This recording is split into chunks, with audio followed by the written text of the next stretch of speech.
오늘 말씀은 은혜를 기억하는 그리스도인이라는 제목으로 함께 은혜 나누기를 바랍니다.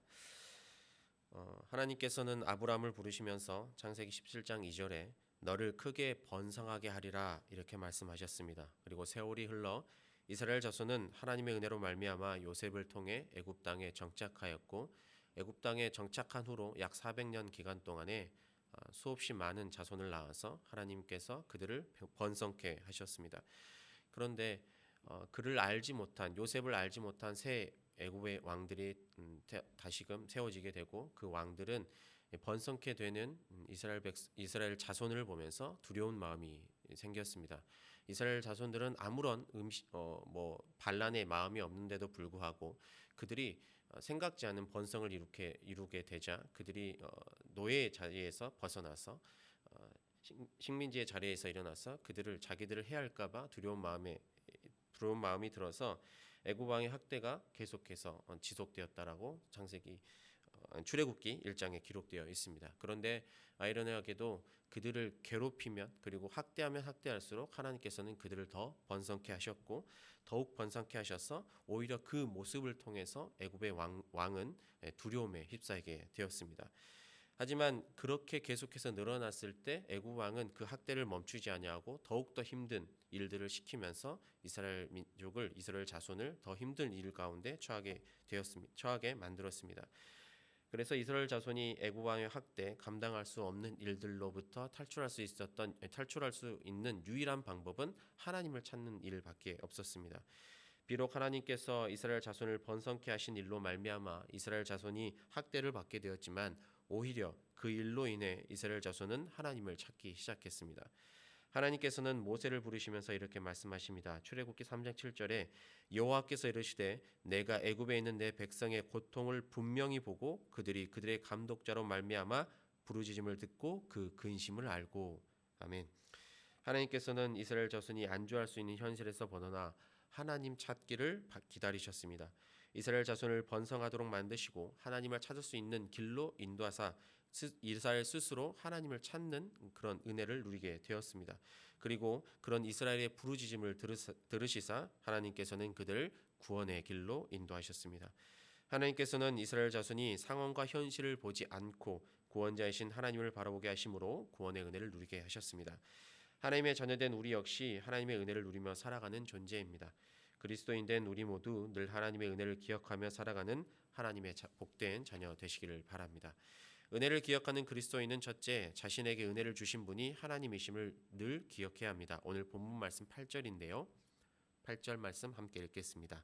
그들이 내가 그들에게 명령한 길을 속히 떠나 자기를 위하여 송아지를 부어 만들고 그것을 예배하며 그것에게 제물을 드리며 말하기를 이스라엘아 이는 너희를 애굽 땅에서 인도하여 낸 너희 신이라 하였도다. 아멘. 모세와 이스라엘 자손이 시내산에 도착한 후 시내산에 오른 모세는 40일간 하나님의 말씀 율법을 받았습니다. 그 말씀은 하나님의 백성으로 살아가기 위해 반드시 지켜야만 하는 하나님의 백성된 자들이 지켜야만 하는 하나님의 말씀이었습니다. 그리고 하나님의 백성을 위한 하나님의 말씀이 마지막에 이르렀을 때 이스라엘 백성의 마음에는 불신과 불만, 분노가 일어났습니다. 그리고 그 분노를 모세의 형인 아론에게 향했습니다. 출애굽기 32장 1절에 보면 이렇게 말합니다. 우리를 위하여 우리를 인도할 신을 만들라. 이 모세 곧 우리를 애굽 땅에서 인도하여 낸 사람은 어찌 되었는지 알지 못함이니라. 하나님께서 이스라엘 자손의 고통을 보시고 그들의 부르짖음을 들어주셨습니다. 그들을 외면하지 않으시고 아브라함 때부터 약속하셨던 땅으로 인도하시기 위해 모세를 준비하시고 때가 되자 그를 부르셨습니다. 시내산에 이르렀을 때는 모세를 부르셔서 하나님의 백성이 되어야 할 말씀들을 가르치셨습니다. 출애굽기 19장을 보면 이스라엘 자손이 시내산에 이르렀을 때 모세는 하나님의 부르심을 받아 시내산에 오르게 됩니다. 시내산에 직접 오르기 전에 하나님의 임재 가운데 나아가기 전에 하나님께서는 모세를 통해서 이스라엘 백성에게 이렇게 말씀하십니다. 너희들을 제사장 나라가 되게 하며 거룩한 백성이 되게 하리라. 이 말을 모세를 통해서 하나님의 뜻을 하나님의 계획하심을 듣게 된 이스라엘 백성들은 그 마음이 얼마나 뜨거웠던지 하나님께 이렇게 말합니다. 그 응답이 출애굽기 19장 8절에 기록되어 있는데 백성이 일제히 응답하여 이르되 여호와께서 명령하신 대로 우리가 다 행하리이다. 이렇게 모세에게 응답합니다. 곧 하나님께 응답한 것이라고 볼 수가 있는 거죠. 이스라엘 자손의 응답을 들으신 하나님께서는 모세에게 그들을 성결하게 하며 옷을 빨고 하나님께서 강림하실 것을 준비하라고 말씀하십니다. 하나님 말씀대로 모든 것을 준행한 이스라엘 자손은 하나님께서 시내산에 강림하실 때까지 기다렸고 하나님의 임재를 간접적으로 남아 경험하게 되었습니다. 시내산에 하나님께서 임재하셨을 때는 우레와 번개, 큰 나팔 소리, 산의 연기를 보게 되었습니다. 그런데 그것을 경험한 이스라엘 백성들은 처음에 감격과는 다르게 두려움에 휩싸이게 되었습니다. 난생 처음 경험하게 된 그런 엄청난 자연재해에 두려운 마음에 일어나게 된 것이죠. 그리고 그때 이스라엘 자손은 모세를 향하여 이렇게 말합니다. 출애굽기 20장 19절과 20절 말씀인데요. 함께 읽겠습니다. 모세에게 이르되 당신이 우리에게 말씀하소서 우리가 들으리이다. 하나님이 우리에게 말씀하시지 말게 하소서 우리가 죽을까 하나이다. 모세가 백성에게 이르되 두려워하지 말라. 하나님이 임하심은 너희를 시험하고 너희로 경외하여 범죄하지 않게 하려 하심이니라. 아멘. 모세는 두려워하는 이스라엘 자손에게 하나님께서 임재하시는 목적이 시험과 경외함에 있다라고 말해줍니다. 그리고 그 말을 마친 후 시내산에 임재하신 하나님께 나아갑니다. 이스라엘 자손은 애굽에서는 하나님께서 내리신 여러 기적으로 말미암아 조상 때부터 말로만 들어왔던 여호와 하나님이 진짜 살아계신다는 것을 경험하게 되었고 시내산에 막 도착했을 때는 하나님의 그런 계획하심, 인도하심의 말씀을 들은 이스라엘 백성들은 하나님께 하나님의 말씀대로 다 행하리이다라고 기쁨으로 응답하였으며 하나님의 임재를 체험하게 되었을 때는 하나님을 향한 두려운 마음까지 들게 되었습니다. 비록 구체적으로 어떻게 하는 것이 하나님을 경외하는 삶인지는 아직 알지 못했지만 시내산에 오른 모세가 내려올 때까지 가만히 기다리며 성결하게 그리고 하나님이 주신 시험과 경외하는 삶이 무엇인지를 고민하며 그 길을 기다리라는 것이 분명한 말씀이었습니다. 하나님의 임재를 성결하게 준비하라고 하셨고 시내산에 임재하신 하나님을 간접적으로 체험하게 하사 하나님의 믿음의 시험과 하나님을 향한 경외를 잊지 않도록 말씀하셨습니다. 하지만 이스라엘 자손은 구원의 길로 인도하시는 하나님을 잊어버리게 되고 하나님을 끝까지 신뢰하지 않았습니다. 그렇게 되는 그런 하나님을 거부하고 하나님을 잊어버리는 시간이 고작 40일밖에 걸리지 않았습니다. 시내산에 오른 모세가 40일 마지막 날 하나님께 마지막 말씀을 받고 내려올 때에 오늘 본문 말씀의 내용이 기록된 그 말씀들을 우리가 보게 됩니다. 이스라엘 자손은 성결과 경외함, 하나님이 그들을 구원하셨다는 사실을 잊고 말았습니다. 여호와 하나님께서 자신들을 거룩한 백성 삼아 주신다는 약속의 말씀을 기억하지 못했습니다. 이스라엘 자손이 하나님께 나아간 모세를 기다리지 못한 이유는 자신들을 구원하신 분이 여호와 하나님 한 분뿐임을 완전히 잊어버렸기 때문이었습니다. 제사장 나라, 거룩한 백성 등 여러 약속을 하셨다는 것과는 별개로 실제로 노예의 삶을 살았던 그들을 애굽에서 구원시킨 분이 바로 하나님인데 그들이 생각지 못했던 이전까지는 듣지도 경험하지도 못했던 일들로 하나님께서 구원해 주셨는데 그 일을 잊어버리는 지 고작 40일밖에 걸리지 않았다는 말입니다. 그리고 그들의 마음에는 오직 분노와 불신뿐이었습니다. 하나님의 은혜를 누리는 모든 자들이 기억해야 될 것은 하나님께 선택받은 백성은 하나님이 모든 것을 인도하시고 모든 은혜를 주시는 분이 바로 여호와 하나님 한 분뿐이다라고 하는 것을 기억해야 됩니다. 하나님께서는 죄인된 우리를 부르시며 하나님의 자녀로 삼아주시고 하나님의 은혜를 누리게 하십니다. 그 모든 것을 누리기 위해서는 우리는 단지 하나님이 구원자이심을 은혜 주시는 분임을 기억하고 그분만을 믿고 의지하는 삶을 살아가면 됩니다. 하나님께서는 아브라함을 부르실 때 그의 나이가 75세였습니다. 그리고 그 길을 한 걸음 한 걸음 인도하셨습니다. 정확한 목적지 없는 그의 삶에 불안감은 당연히 있을 수밖에 없었을 겁니다. 그런 아브라함이 선택한 길은 오직 여호와 하나님의 부르심에 응답하는 그것뿐이었습니다. 비록 여러 어려움이 있었지만 그에게는 하나님께서 자신을 통해 큰 민족을 이루시겠다는 약속의 말씀이 있었고 무엇보다 그 언약을 이루실 하나님께서 살아계심을 늘 경험하고 기억하는 삶을 살았습니다. 창세기 22장을 보면 하나님께서 아브라함에게 이삭을 번제로 드리라고 말씀하십니다. 22장 1절에서는 하나님이 아브라함을 시험하시려고 라고 기록되어 있는데, 실은 하나님의 마음속에서는 시험하는 거지만 아브라함 편에서는 시험이 아니라 진짜 순종해야 되는 그 무엇보다 중요한 하나님의 명령이었습니다. 그렇기 때문에 물론 성경에는 아브라함의 마음이 어떠했는지는 기록되어 있지 않습니다. 그저 하나님의 말씀을 듣고 그 말씀 그대로 새벽에 일찍 일어나 준비하여서 하나님의 산에 올라갔습니다. 그렇게 순종하였고, 우리가 잘 알고 있는 것처럼 창세기 22장 12절 말씀에 진짜 이삭을 바치려고 했던 아브라함을 멈추게 하사 이렇게 말씀하십니다. 함께 읽겠습니다. 사자가 이르시되 그 아이에게 내 손을 대지 말라, 그에게 아무 일도 하지 말라. 내가 내 아들 내 독자까지도 내게 아끼지 아니하였으니 내가 이제야 내가 하나님을 경외하는 줄을 아노라. 아멘. 아브라함의 믿음의 삶, 여호와를 경외하는 삶이 하나님의 시험으로 말미암아 확실해졌습니다.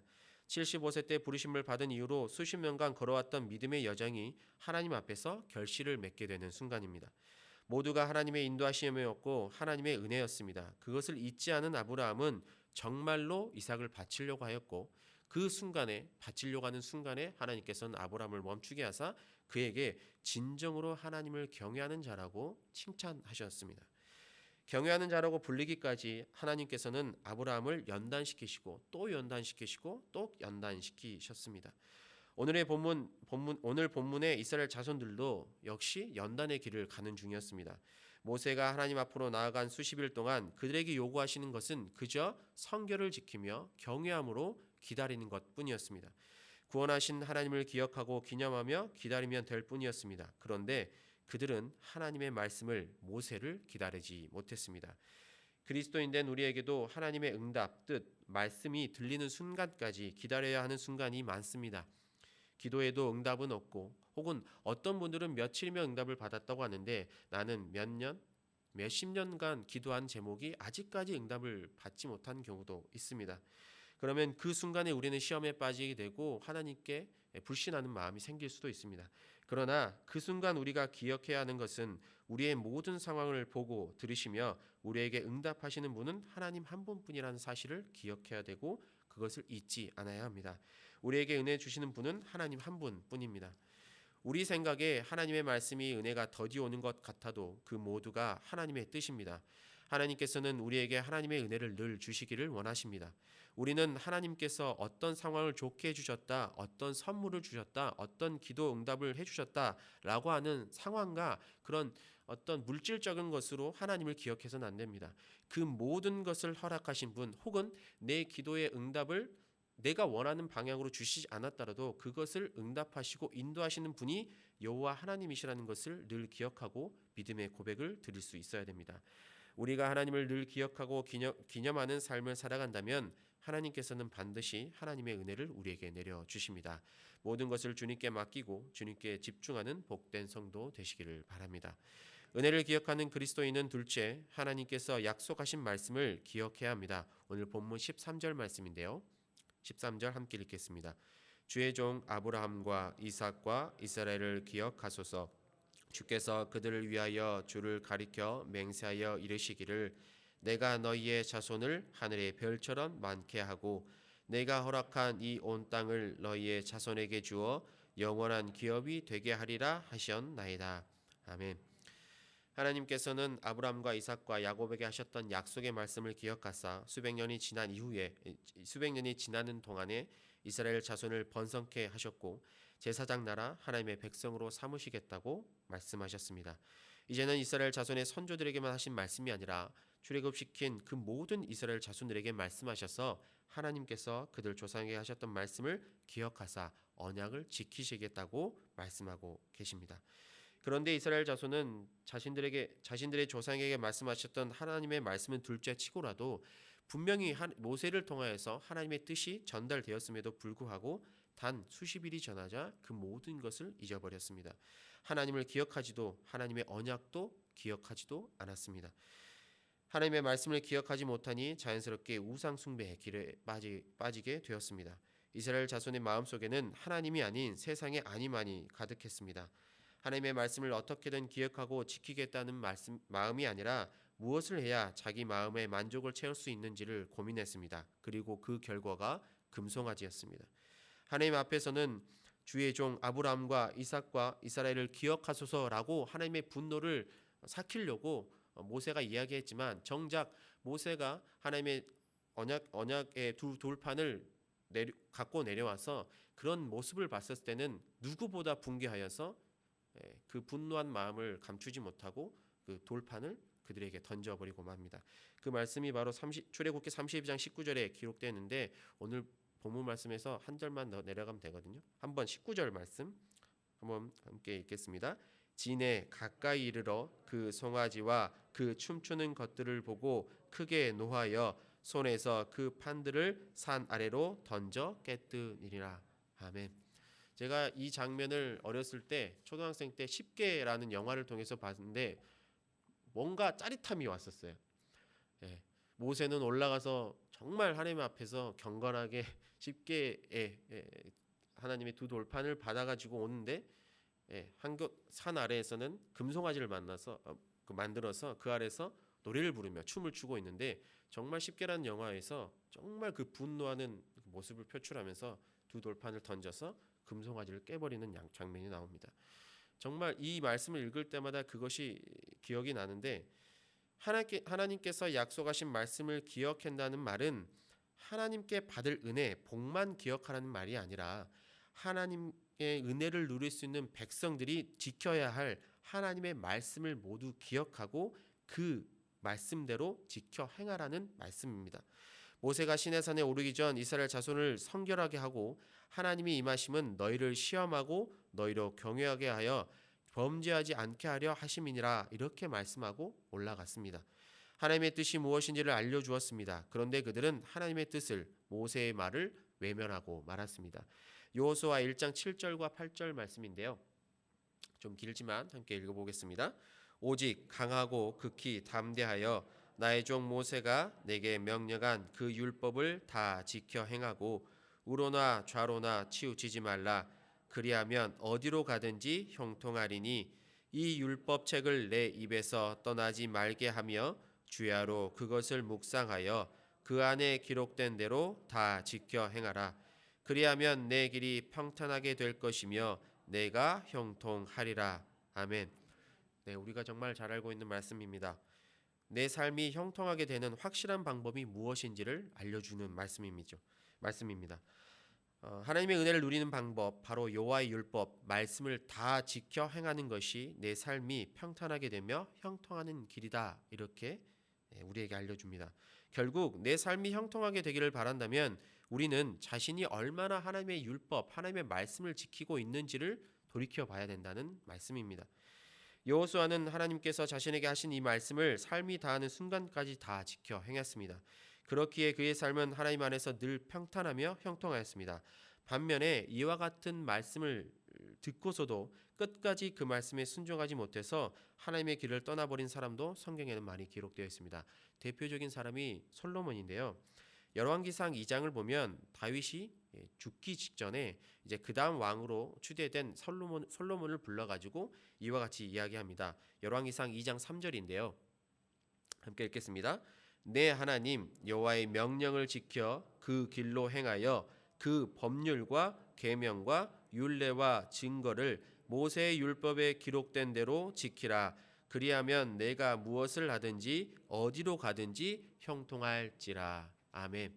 조금 전에 읽었던 여호수아 1장 7절 8절 내용과 동일하지 않습니까?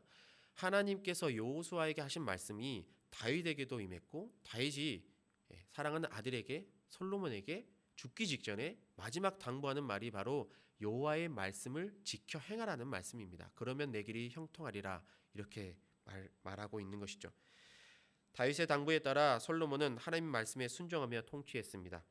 그러나 하나님께서 주신 지혜를 가지고 점점 자신의 것을 구하기 시작했고, 급기야는 하나님께서 금하신 일들을 행하기 시작했습니다. 솔로몬의 마음이 여호와를 떠나기 시작한 시점을 보면 그가 가장 부강하게 되었을 때부터입니다. 열왕기상 10장 23절에서는 솔로몬 왕의 재산과 지혜가 세상의 그 어느 왕보다 큰지라 이렇게 말씀합니다. 열왕기상 11장에서는 솔로몬의 마음이 여호와를 떠나게 된 이유를 기록하고 있는데 열왕기상 11장 1절에서는 솔로몬 왕이 바로의 딸 외에 이방의 많은 여인을 사랑하였으니 라고 말하고 있고 2절에서는 너희는 그들과 서로 통혼하지 말며 그들도 너희와 서로 통혼하게 하지 말라 그들이 반드시 너희의 마음을 돌려 그들의 신들을 따르게 하리라 하셨으나 솔로몬이 그들을 사랑하였더라 이렇게 말씀합니다. 솔로몬이 이방 나라의 여인들과 혼인을 하게 된 이유는 이스라엘이 부강하게 되었기 때문입니다. 솔로몬의 지혜와 부가 탐이 났고 솔로몬이 통치하는 이스라엘과 화친을 맺기 위해 이방 나라의 왕들은 자신의 딸을 솔로몬에게 주어 결혼시켰습니다. 그리고 그 여인들과 그들의 재물이 탐났던 솔로몬은 하나님의 말씀을 무시한 채 기억하지 않고 그들을 사랑하였다라고 말씀합니다. 하나님의 말씀처럼 이방인을 사랑한다는 것은 그들이 섬기는 이방신을 섬기게 되는 것과 같습니다. 다윗이 죽기 전 솔로몬에게 당부했던 그 말을 솔로몬이 하나님 품에 안길 때까지 어떤 상황이라도 끝까지 지켰다면 솔로몬은 이스라엘 백성이 우상 숭배하도록 인도하게 한 왕이 되지 않았을 겁니다. 성도분들은 1995년에 가장 우리나라에서 인적 재앙이라고 일컬어지는 그 사건을 기억하십니까? 제가 11살 때인데요. 저는 아직도 그 사건을 떠오르면 정말 보입니다.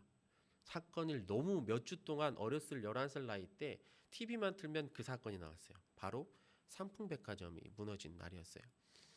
6월 달에 그 사건이 일어났는데 잘 기억하신 것처럼 그 백화점 안에만 약 1,500명이 있었다고 합니다. 그런데 수백 명이 죽고 수백 명이 부상을 당하고 심지어 우리나라 안에서 서울 한복판에서 건물이 무너졌는데 실종자가 나오기까지 한 엄청난 광복 이후에 인적 재난이라고 가장 큰 인적 재난이라고 기록된 그 사건이 바로 상품백화점 붕괴 사고입니다. 그런데 다들 기억하시겠지만 그 사건이 느닷없이 멀쩡한 건물이 갑자기 지진이 일어나서 무너진 게 아니라 이미 수년 전부터 그런 전조 증상이 계속해서 일어났다는 겁니다. 삼풍백화점이 처음에 지어졌을 때는 잘 지었다고 해요. 그런데 불법 개조를 하고 불법 중축을 하면서 있었던 기둥도 깎아내고 있었던 그것을 하중을 지탱해야 될 벽들을 허물기 시작하면서 점점 금이 가기 시작을 하고 그 안에서 생존했었던 사람들의 이야기를 들어보면 안에서 건물이 기울어져 있고 금이 간 게 보였다라고 해요. 그럼에도 불구하고 상품백화점 관계자들과 그 건물을 증축하려고 했었던 사람들, 건설사 사람들은 다 그것을 무시한 채 그리고 그것을 감독해야 될 공무원들도 뒷돈을 받아가지고 로비를 받아가지고 그것을 다 묵인한 채 이렇게 가만 놔뒀기 때문에 그래서 결국에는 수많은 사람들이 피해를 보게 되었습니다. 그때 당시에 기록된 피해액만 해도 2,700억 이상이라고 해요. 사람 목숨을 그렇게 돈으로 취급할 수 없기 때문에 그것보다 훨씬 더 많은 피해를 입었다라고 볼 수 있는 거죠. 백화점이라는 큰 건물이 실제로 무너지기까지는 단 몇 분밖에 걸리지 않았지만 그 건물이 붕괴할 것이라는 전조 현상은 이미 오래전부터 있었습니다. 이처럼 그리스도인의 하나님의 말씀을 기억하지 못하고 살아간다면 반드시 불순종의 대가를 치르기 전 수많은 전조 현상을 경험하게 됩니다. 하나님 말씀에 대해 부정적으로 반응한다든지 기도하는 시간에 자꾸 다른 헛생각이 난다든지 예배에 집중하지 못하거나 자꾸만 부정적인 반응을 보이게 되고 혹은 우리가 신앙생활을 하면서도 별것 아닌 말에 쉽게 상처받거나 툭툭거리며 불평불만을 쉽게 하는 경우가 이전과 다르게 그런 경우가 생기는 것이죠. 지금 그런 것들을 보면 내가 하나님의 말씀을 읽고 하나님을 기억하지 못하고 내가 어긋나고 있구나라고 하는 전조 현상을 우리에게 보여주시는 겁니다. 또는 하나님을 찾는 목적이 하나님의 나라와 영광에 있지 아니하고 오직 내 만족, 내 욕심을 채운 데 있다면 그것 또한 내가 하나님을 온전히 믿고 따라가는 길이 아니라 내가 잘못 믿고 있구나, 내가 하나님을 저버리고 있구나라고 하는 전조 현상으로 우리가 생각해 볼 수가 있습니다. 하지만 그런 일들을 당하지 않도록, 우리가 무너지지 않도록 하나님께서는 우리에게 기록된 말씀을 주셨고 성령님을 보내셔서 하나님의 말씀을 기억하고 순종하는 삶을 살도록 인도하십니다. 하나님께서 여호수아에게 하나님의 율법을 주야로 묵상하고 다 지켜 행하는 것이 하나님 안에서 형통하게 되는 길이라고 말씀하신 것을 우리는 늘 기억하기를 바랍니다. 하나님께서는 하나님의 백성된 우리에게 하나님의 은혜 주시기를 원하십니다.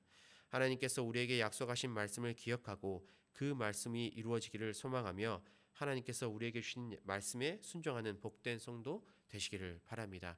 그 어떤 부정적인 것이라도 하나님의 뜻 안에 있으면 그것을 이겨낼 수 있고, 오히려 그 일들로 말미암아 우리가 하나님 앞에 나와 하나님의 은혜를 누릴 수 있다는 것을 기억하시기 바랍니다. 하나님은 우리를 사랑하십니다. 하나님은 우리에게 은혜해 주시기를 원하십니다. 우리를 인도하시는 하나님을 늘 의지하고 믿는 복된 성도 되시기를 바랍니다. 함께 기도하겠습니다. 은혜로우신 하나님, 저희를 하나님의 백성 삼아 주셔서 감사합니다. 죄의 길을 떠나 하나님의 은혜를 누릴 수 있는 길로 인도하시고 하나님의 자녀된 삶을 살게 하셔서 감사합니다. 저희가 누리고 있는 모든 것이 하나님의 은혜임을 기억하고 늘 감사하며 살아가게 하시옵소서. 하나님과 늘 동행하기를 소망합니다. 하나님의 말씀을 항상 묵상하며 기억나게 하사 기쁨으로 하나님 말씀에 순종하게 하시옵소서. 저희가 가진 것으로 말미암아 교만해지거나 불평하지 않게 하시고 늘 하나님을 신뢰하게 하시옵소서. 하나님께 감사의 예물 올려드립니다. 기뻐 받아주시고 각자가 품고 있는 마음의 소원이 있사오니 들으시사 응답하여 주시옵소서. 예수 그리스도 이름으로 기도드립니다. 아멘.